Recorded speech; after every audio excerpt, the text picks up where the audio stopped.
ang bawat isa na tumayo at samahan kami sa pag-awit at pag-pray sa Panginoon. Maaari po ba natin palakpakan ng Panginoon? Napakabuti ng Panginoon po. Kantahin po natin ang banal mong tahanan. Ang puso ko sa'yo.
Salamat sa pangalan ng Panginoong Jesus. Amen.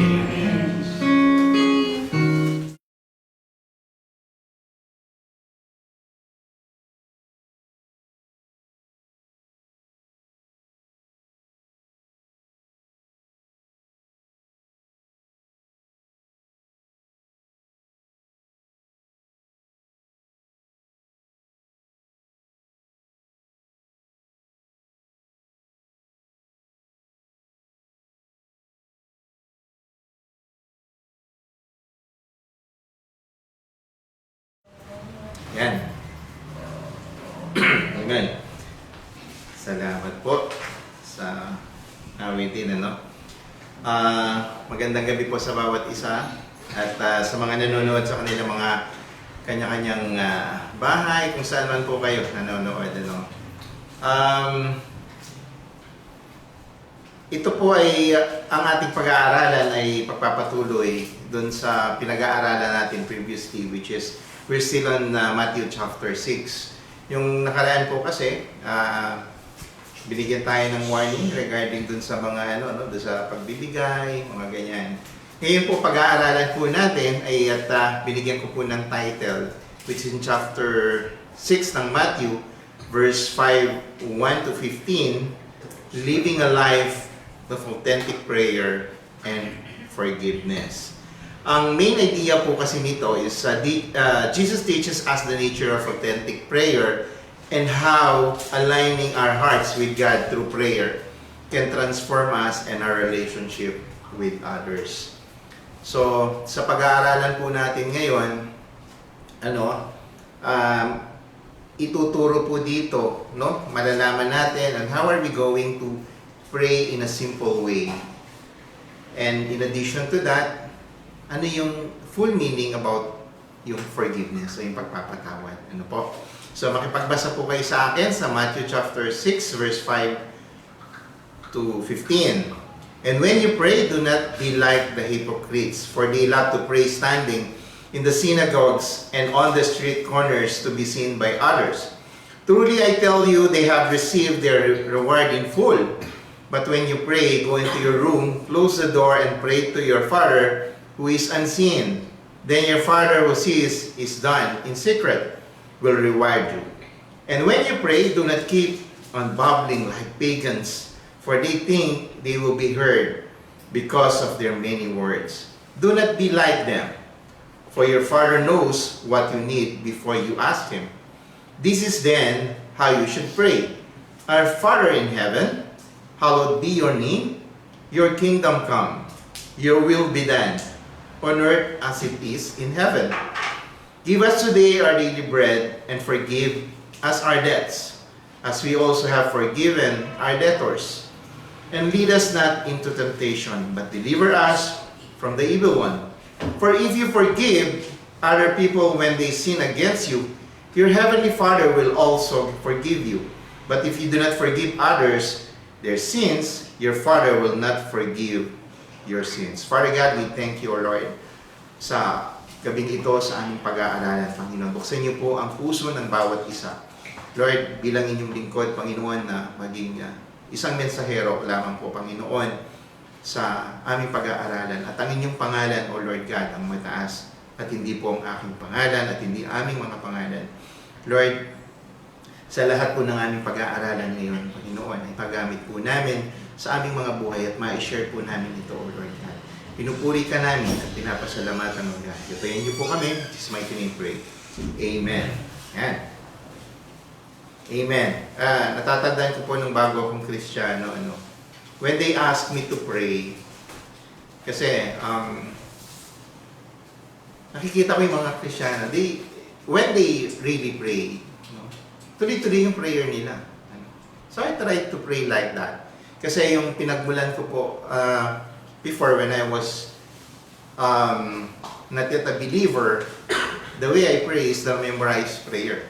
Lahat naman po tayo tinuruan ng gano'n, no? So we are asked to memorize, actually 4 yun eh. Yung yun,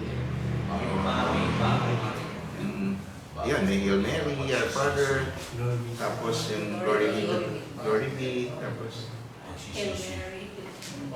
meron pa, ayan. So, nasanay po tayo dun sa mga ganong panalangin. That's why, sa pag-aaralan po natin at sa binasa natin ngayon, there are 4 points na gusto kong ma-share sa inyo. Unang-unang point po dito, which is, we're getting it from verse 5 to 6, is, when you pray, do not be like hypocrites, for they love to pray, standing in the synagogues and the street corners to be seen by others. Truly, I'll tell you, they have received their reward in full. Ito na naman yung reward in full, But when you pray, go into your room, close the door, and pray to your Father who is unseen, then your Father who sees what is done in secret will reward you. Ito po yung the heart of prayer. Puso ng pagdarasal. Yung authenticity ng ating dasal versus dun sa appearance.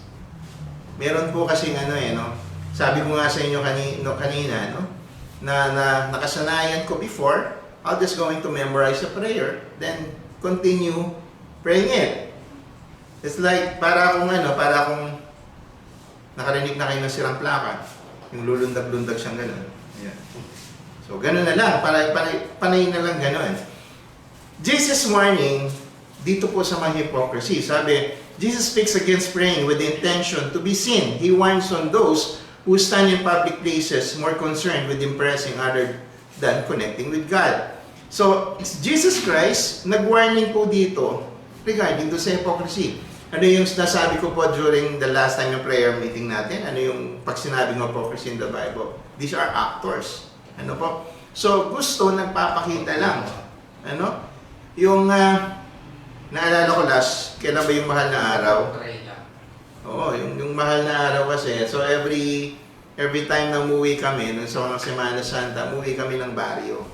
So, every year, merong mga pagbabago na nung bata kasi ako, alam niyo po yung pabasa?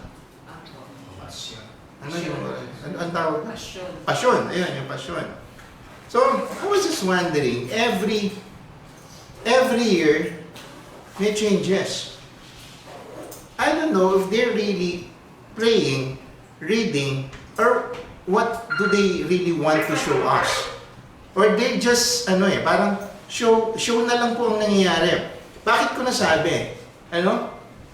Kasi during the last Semana Santa, nung umuwi po ako sa baryo namin, which is in San Luis, yung passion, I know it's reading, then they're praying continuously.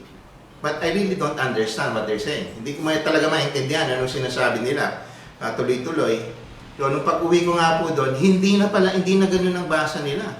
May kasama ng banda. Inaawit na. Pero before, it was just their singing with tone. Pero ito, sinamahan na ng tono, may kasama pang accompaniment with the full band. So sabi ko, parang show na yung nangyari. So I don't know if they're really solemn. I don't think that what they're doing is solemn or really praying. That's why here, Jesus is really warning against the hypocrisy. Kasi kung makikita po natin doon, just to gather para maka-invite sila ng mga tao dun sa mga chapels na yon, they make show. So yung mga show na yon, yun yung mga nag-i-invite ng tao. But Jesus said, kailangan ang prayer natin must be private prayer and personal relationship. Jesus' instruction to pray in secret shifts the focus from public recognition to what? A private connection to God. Ito dapat daw po ang ginagawa natin if we're going to pray. Kasi kung if we're going to put it in an application, we are more focused on how others perceive our devotion than on truly seeking God. True prayer should be a reflection of sincere desire to connect with God, not a performance. So kailangan maging sincero tayo dun sa prayer natin na we are connecting to God, we are communicating to God, and not communicating to other as a performance to invite others. So ang nangyayari po kasi, kaya nga winarning ni Jesus Christ, kaya nagbigay ng warning dito about the hypocrisy, kasi nangyayari lang is they're showing a performance, not really a connection to pray to our Lord, to our God. Hindi ganun po ang nangyayari. So, yun po yung una. Pangalawa, ano yung una? The heart of prayer, authenticity over appearance. So, yung authentic prayer versus dun sa performance or appearance. Pangalawa, the simplicity of prayer, trust over length. Ito po kasi dapat ang dasal po kasi natin Kaya nga sa verse 7 sabi, and when you pray, do not keep babbling like pagans. For they think they will be heard because of their many words. Do not be like them, for your Father knows what you need before you ask Him. Unang-una, ihatiin po natin dito. Dun sa main point kasi natin, sabi rito, simplicity ng ating dasal. Trust over length. Hindi pahabaan. Kung hindi yung nilalaman ng dasal natin. Kaya nga po, ano rito, no? Nag-warn na naman dito. Avoiding empty repetitions. Kasi binigyan ng caution si Jesus Christ, sabi, against babbling like pagans. Which is, it becomes my practice before. At nung bata ako, ang lola ko, kapag nagdarasal sila, may sinasabi sila, paulit-ulit nilang sinasabi. Ewan ko po kung na-experience yun. Kapag yung 40 days na may pinagdarasal, every day may pupunta sa bahay, then they're going to pray. Yung prayer nila, it's just the same words they're saying, and kasi siya nawa. Parang ganun po siya. So it's like, yung essence of the prayer, wala na. Ang haba nun. Grabe, ang habang dasal nun. It would take like 45 minutes to pray for that. Ano? Haba. Pero again, the essence of the real prayer is not there. Yung simplicity ng dasal, authenticity ng dasal, wala. Dahil bakit? Bakit? Dahil paulit-ulit. Paulit-ulit na yung sinasabi mo. Paulit-ulit yung sasabihin mo yung pangalan. Sa Kapampangan, yun, natandaan ko na. Ang may ano yan, parang may response eh. May sasabihin to, may magre-response. Yan po yun. O yun. Yan po siya eh. Ang haba po nun, yung hanggang dun sa, siguro, dahil 30 minutes, 45 ng sinasabi, yung nagre-response, mukha na lang yung sinasabi. Layan kami. Mukha na lang yung nasasabi at the end. Towards, ano po? So, the real prayer, it's not there. The essence talaga ng dasal, wala na. Kaya nga, akala po kasi nila, when they pray, just like the pagans, they believe that the more words they use, the more likely their gods would respond. But it's not. Ano po? Yun po yung una. Pangalawa, God's awareness of our needs. Alam niyo po ba, ang Panginoon, alam niya yung needs natin. Jesus reassures us that God already knows what we need, highlighting God's intimacy and care. Ito po, our prayer should be what? About faith and trust, rather than long-windedness. Yung napakahaba. Pero wala yung laman ng dasal natin. Ngayon, ang tanong doon. Sa verse 8 sabi rito, God knows what we need before we ask. Alam na pala na Panginoon na yung needs natin. Tapos may mga pilosopo, bakit kailangan niyo pang magdasal?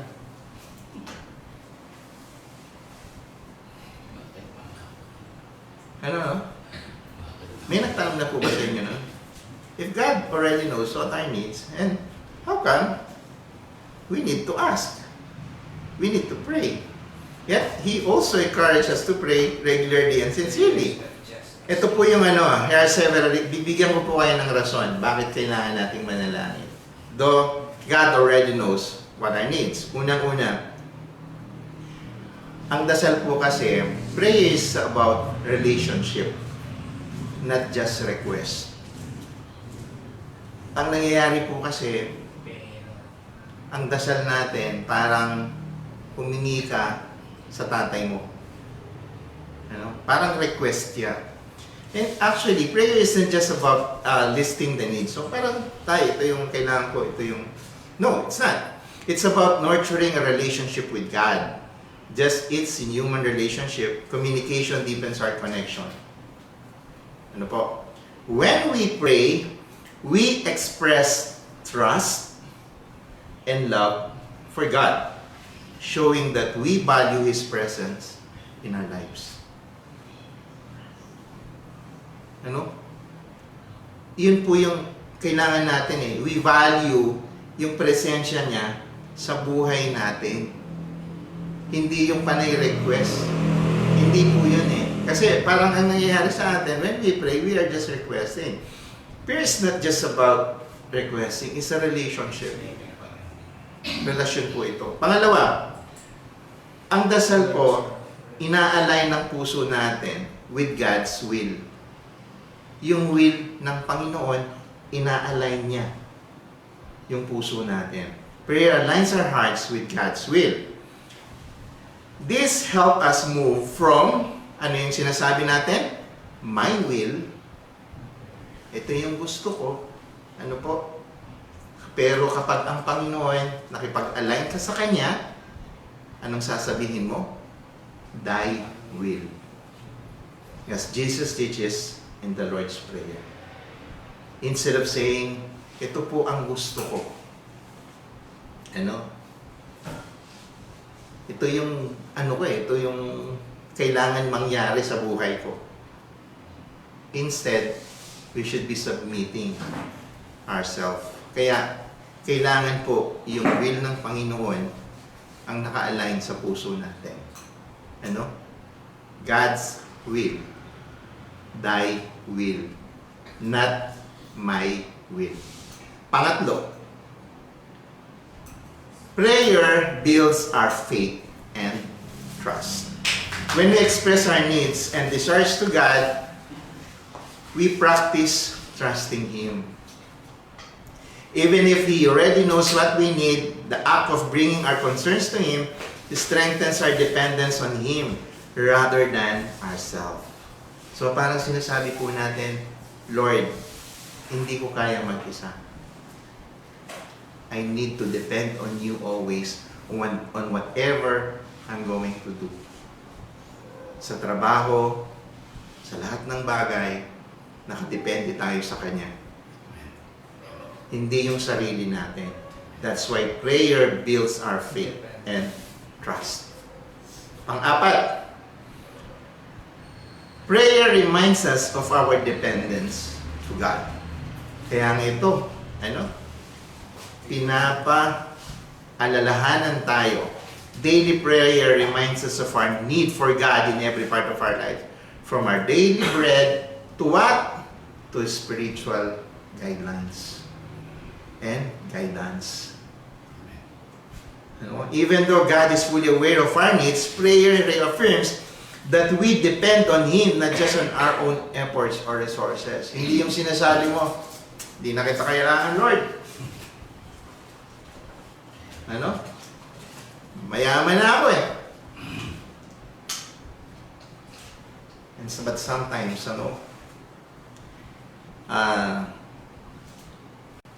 nagiging dahilan yung mga ganong bagay na nawawala na yung pagdedepend din natin sa Panginoon.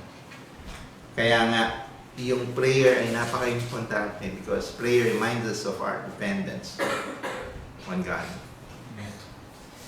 Pang-lima, ito lang po ito.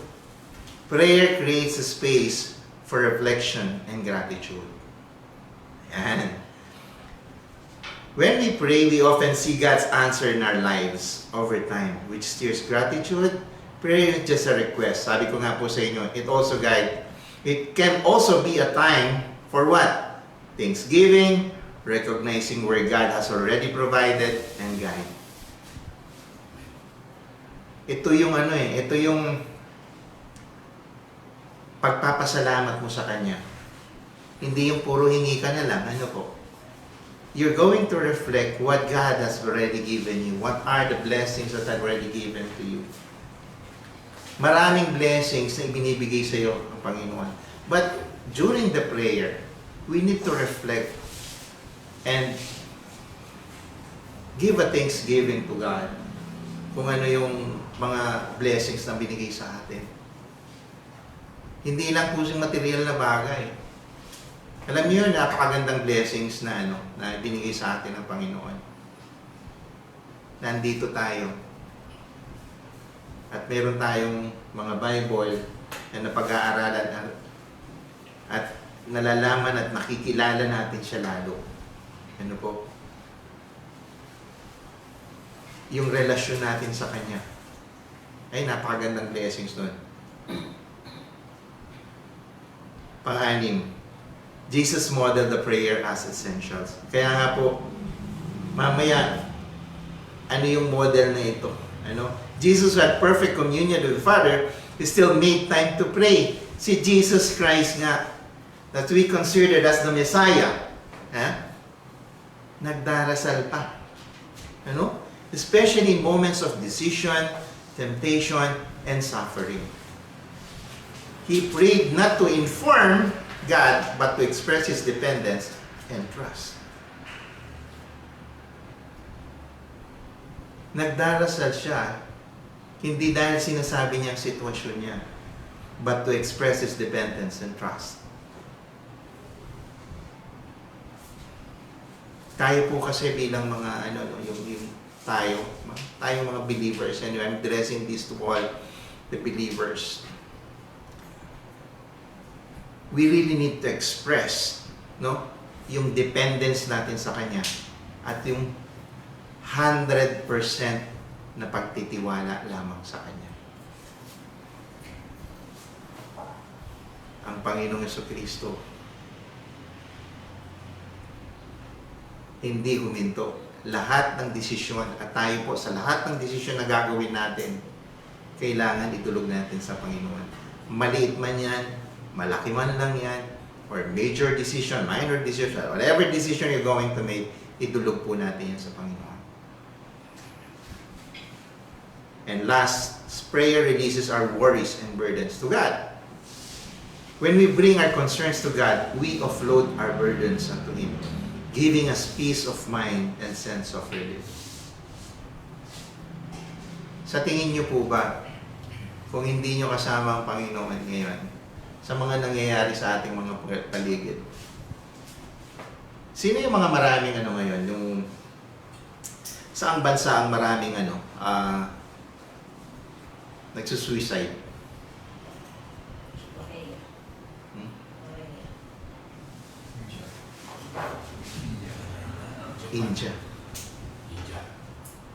India. Actually po, India. You know why? They're not depending on the real God. They're depending on what God? Dun sa baka.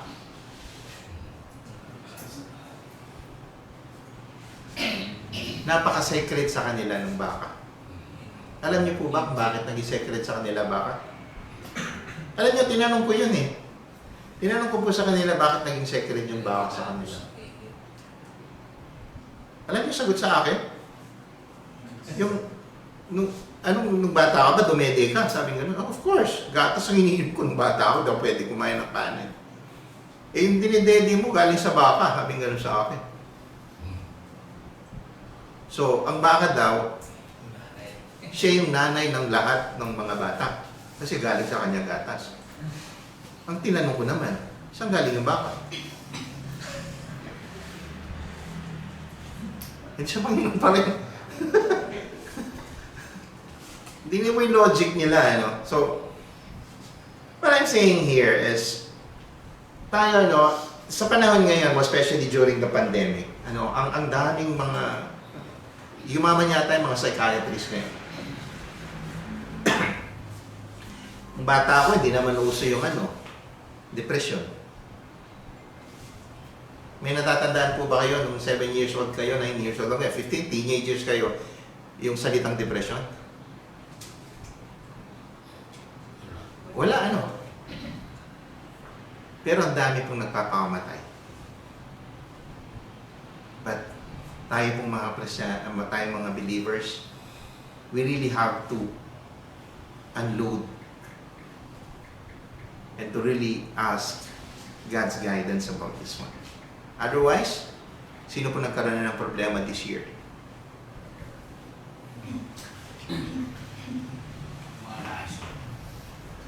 No? Ako po, nung May, talagang parang kalaban ko na buong Department of Labor and Employment yata. Iisip ko, yan yata yung kaaway ko. O sabihin na natin, sino nakulong this year?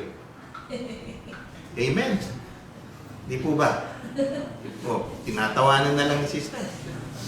Bakit? Nung nakulong siya, sinong kasama niya? Yung kakusa ko. So, kung alam niyo po, kapag dumating sa isang simpleng tao yung mga ganong klaseng problema, if God is not with you, isa ka na dun sa mga statistics na sinasabi na kulang na lang, dalhin ka na sa Mandaluyong. Ano po? That's why in Philippians 4:6-7 says that when we present our requests to God, His peace guards our hearts and mind. Diba? Ang ganda nun? Prayer help us release our anxieties, experience God peace, even in what? In difficult times. During the difficult times, pagkasama mo Panginoon, if I have a very big problem, I have a very big God. Mas malaki ang Panginoon sa problema. Amen? Lagi niyo pong isipin niyo. Pero po, I can assure you, hindi naman po ibig sabihin na pag dumaan ka sa problemang yon, ay okay ka lang. No, we're still human. Magkakaramdam ka ng sakit, lungkot. But, after that, kapag nakatayo ka, and you already have the victory in winning against that problem, you will going to raise your hand and you're going to say, praise the Lord. Diba? Because in difficult times, He's there with you. That's why we really need to pray, and pray. Kaya nga po sinasabi ko sa inyo, hindi dahil alam na ng Panginoon ang needs nyo, ang needs natin, ay bibigyan niya. No. It's about relationship and trust. Okay. Turning prayer into a transaction rather than a relationship. Main point number 3 po tayo. Kinuha ko po ito sa verse 9 and 13. Ito na yung yung sa the Lord's Prayer. Ito po ay itinuro ng sa atin ni Jesus Christ about on how are we going to pray. And I'm going to put it and discuss it one by one. Explain po natin anong ibig sabihin one by one. Basahin nyo na lang verse 9 to 13. Unang-una, sabi po ron, Our Father in heaven, hallowed be your name. Jesus begins with acknowledgement of God's holiness, calling God the Father, Amen. Emphasizes both reverence and what? Relationship. Pangalawa, your kingdom come, your will be done. Here we align ourselves with God's purpose, seeking to see His kingdom and values established on earth. This aligns our desires with God's plan. Ito yung, ano ba yung purpose mo sa buhay? Ano yung plano ng Panginoon sa iyo? Ano ba yung will ng Lord sa iyo? Your kingdom come, your will be done. Give us this day our daily bread. This humble request teaches dependence on God for daily needs rather than storing up anxieties about tomorrow. Tingnan niyo po yung mga ibon, hindi na nagugutom. Alam niyo, nung minsan, last week po kasi nasa bayan kami ng mga incheck nasa Hong Kong. Hindi na ako makapaglakad. Sobrang sakit ng paa ko. Kasi yung mga bata gusto pasyal ng pasyal. Eh kapag mahigit 50 ka na pala, yung shock absorber ko, naglilik na. Puro upo na lang ako. Umupo akong gano'n. Then, lagi ako iniiwan sa isang sulok. So, I was eating bread. Then something reflects sa akin. Parang may isang ibon na dumapo sa harap ko. Kumulot ako ng tinapay at nilagay ko. Kinain niya. Pagkatapos niyang kumain, abay bastos, iniwan ako. Umalis. Yun pala hindi. Pag-alis ang gano'n, bumalik. Pagbalik niya, 5 sila. Nagtawag. At nag-ano po ako na-reflect ko, sabi ko gano'n, tingnan mo itong mga ibon na ito. Napakasaya at hindi sila nagugutom. Pero hindi sila nagtatrabaho. No? God provide for them. And they are birds. Isa sa mga creation ng Panginoon. Tayo, nilikha tayo ng Panginoon sa wangis niya. Sa tingin mo, pababayaan niya tayo. Again po, needs and wants are different. Yung kailangan natin ipoprovide ng Panginoon yan. God will always make a way. I can assure you of that. Sabi nga rito, daily needs rather than storing up anxieties about tomorrow.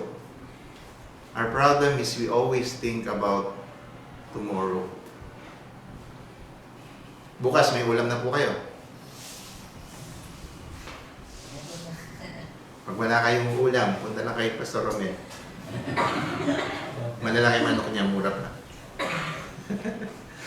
Forgive us our debts as we also have forgive our debtors. Forgiveness is central to our faith. Bakit po naging central to our faith? Inako ng Panginoon sa Kristo ang ating kasalanan. And here Jesus links God's forgiveness with our willingness to forgive others. Kung ang Panginoong Kristo inako niya ating kasalanan to have that forgiveness, what more tayo, hindi tayo marunong magpatawad. Tatanungin ko po kayo, may kaaway po ba kayo ngayon? Wala. Meron kayong kasakitan ng loob na hirap niyong patawarin.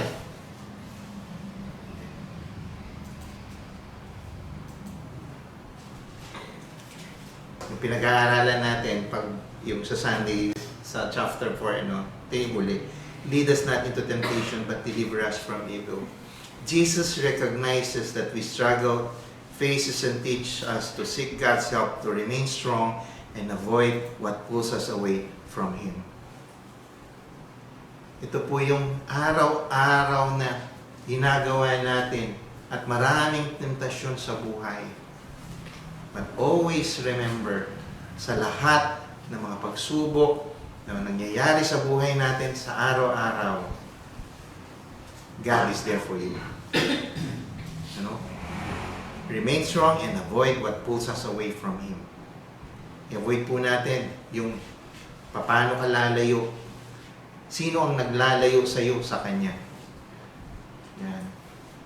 Sa mga estudyante, meron yan. Mga kaklase mo, ay, huwag ka na pupunta dyan. Ito ka na lang. Huwag ka nang attend ng prayer meeting. Huwag ka nang attend ng Bible study. Huwag ka nang attend ng Sunday. Dito, masaya.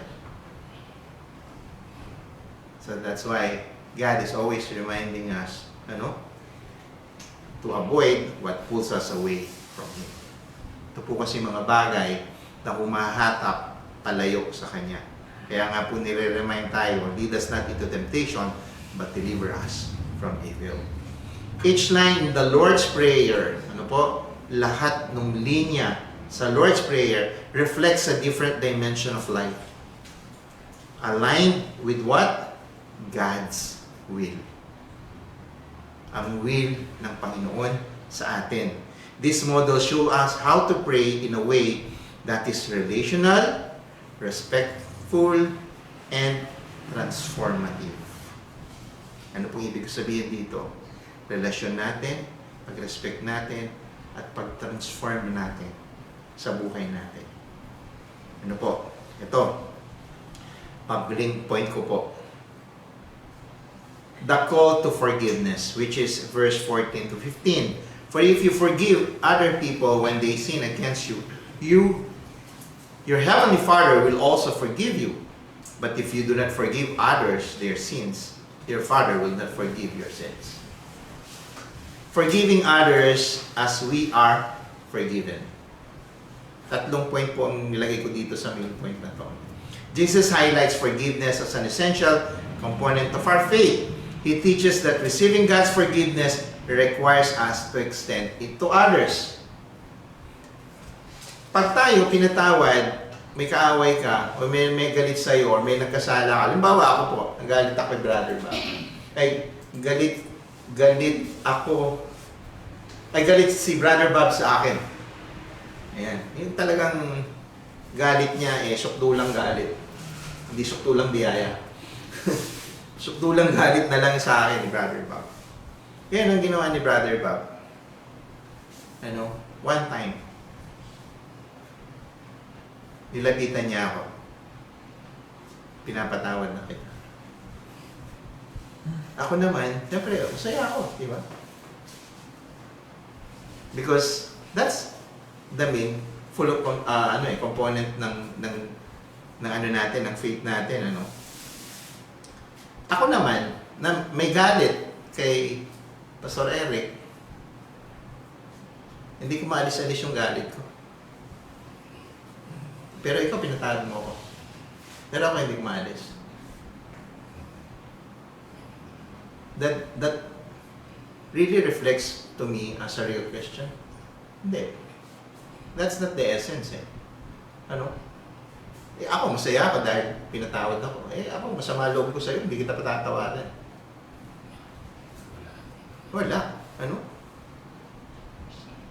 Kaya nga po, forgive, pinigay, forget. Kinuha yung kapatawaran. You are forgiven and you have to forget. Pangalawa, the transforming power of forgiveness. By forgiving others, we release anger, bitterness, and resentment. We align ourselves with God's grace and mercy, living out His love. Di po ba, ano yung pinaka-main power of forgiveness na naramdaman nyo? Diba? Kapag kayo, sa isang pamilya, naranasan nyo na po ba yung kayong magkakapatid or merong alitan? Naranasan nyo na po yan. Siguro naman, tayo naman na natin yan. Whether it's a major na alitan or minor alitan, nagkatampuhan na lang. Hindi na yung pinagawayan nyo about lupa, sinunod yung palay, kinuha yung nagpatayan kayo. Huwag naman ang ganun. Yung simple na lang muna, yung minor na lang.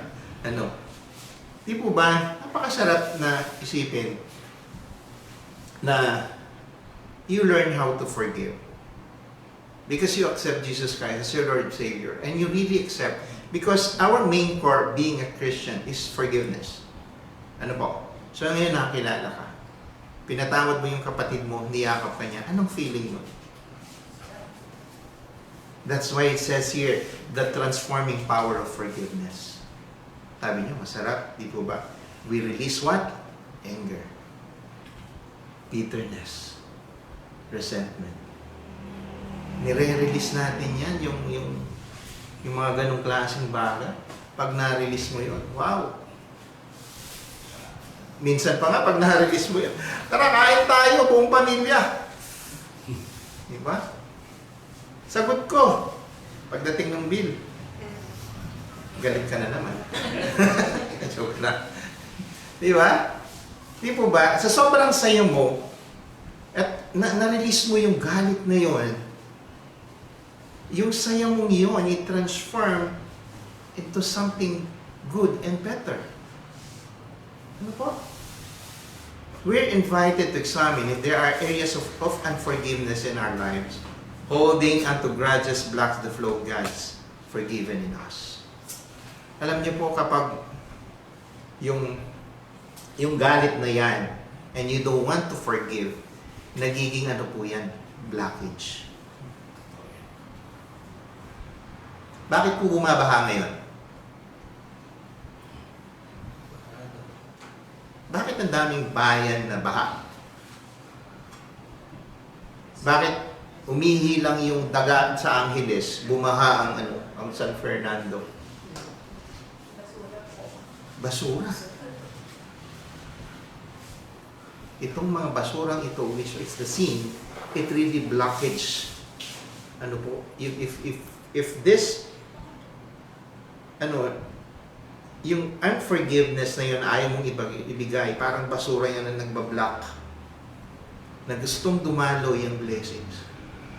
Pero hindi makadaloy-daloy. Yung tubig na yan. Dahil bakit? Dahil barado. Holding onto grudges blocks the flow of God's forgiveness in us. Kaya hirap tayong magpatawad. Ano po? Tayo mismo, yung unforgiveness na yun, inuhold natin sa atin. Pinapaliit mo yung mundo mo. Bakit ko sinabing pinapaliit mo yung mundo mo?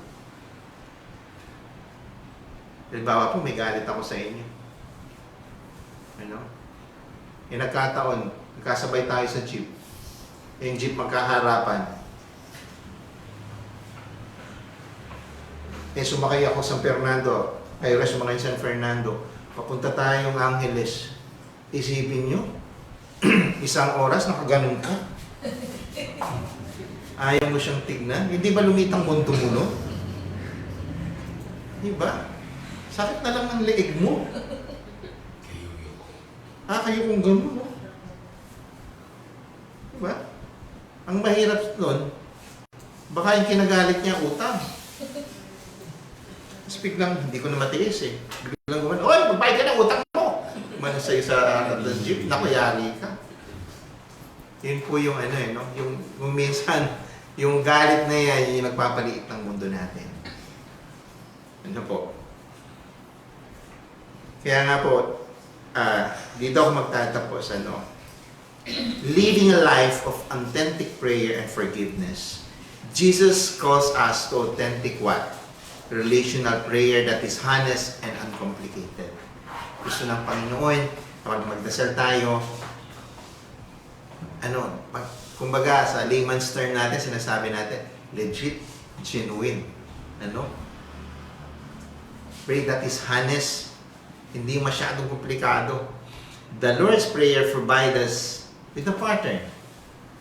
Revering God, seeking His will, asking for provisions, and what? Practicing forgiveness and asking for guidance. Each of these aspects realigns our hearts with God. Dito po tayo nag-aalign sa Panginoon. Kaya nga po sabi ko sa inyo, set aside a time, a day for a simple, private prayer. Isang araw lang, simpleng pagdasal lang. Approach God with sincerity rather than a need to perform. Hindi po kailangan ng Panginoon na lalabas ka, lumabas ka doon sa gate nyo, nag-hallelujah ka para lang malaman, nagpe-pray ka. Hindi po kailangan gano'n. If there's someone you've struggled to forgive, at alam ko po, meron. Amen? Pray for that strength to forgive and release that person to God. Ulitin ko po. Pray for the strength to forgive sa iyo po and release that person to God.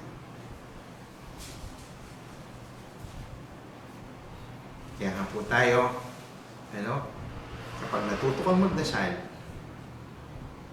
na simple, with authenticity, it's just like you have a great, great, and good relation to God, you will learn how to forgive. And you will learn how to defend to God. Sa Kanya lang tayo aasa. Wala nang iba. Ano po? So kung ano man ang kailangan mo, ibibigay niya. Maniwala ka. Kapag may galit ka, idulog mo sa Kanya, ibigay mo sa Kanya, I can assure you, God will going to release you. Yung galit na yun, will going to release you. At yung relasyon na yun, ibibuild ng Panginoon more than dun sa una yung relasyon. Yung nasirang relasyon na yun, ang Panginoon lamang yung magbubuo nun. Amen? Let's pray. For God, salamat Panginoon sa mga tinuturo niyo sa amin, Lord. Lord, buksan niyo pong aming mga puso, Panginoon, at dinudulog po namin ito. Lord, ang mga puso po namin minsan yung matitigas, O Lord God. We don't want to forgive, Lord. Lord, idinudulog po namin sa inyo ito, O Lord God. Because you're the only one who can release us in this bondage, Lord. You are the one who can only release us from this trash, O Lord God. Lord, remove this blockage. This blockage of unforgiveness, O Lord God. The blockage of not trusting you. The blockage of not giving you thy will. Lord, salamat Panginoon dahil nandiyan ka palagi nagbibigay sa amin, Panginoon. That always remind us that we can only depend on you, but not on our own selves, Lord. Maraming salamat po, Panginoon, sa pag-aaral namin ito. At gusto po namin, Panginoon, na makilala ka namin lalo ng lubusan. Lord, I pray for each and every one na nandito. Kayong humipo sa kanilang mga puso, Lord. At alam ko, Panginoon, may mga kapatid kami dito na they're struggling about forgiveness. At meron silang mga kaaway na they cannot forgive. Lord, I pray and give to them, O Lord God, to you, ang kanilang mga desisyon at kayong humipo sa kanilang mga puso, Panginoon. Maraming salamat, Panginoon, dahil ngayon pa lamang po, we know that you already touched their heart. At ibibigay nila, Panginoon, ang kapatawaran, kagaya ng kapatawaran na ibinigay niyo sa amin, Lord. Pinupuri ka namin, pinapasalamatan niyo. Jesus' mighty name pray. Amen.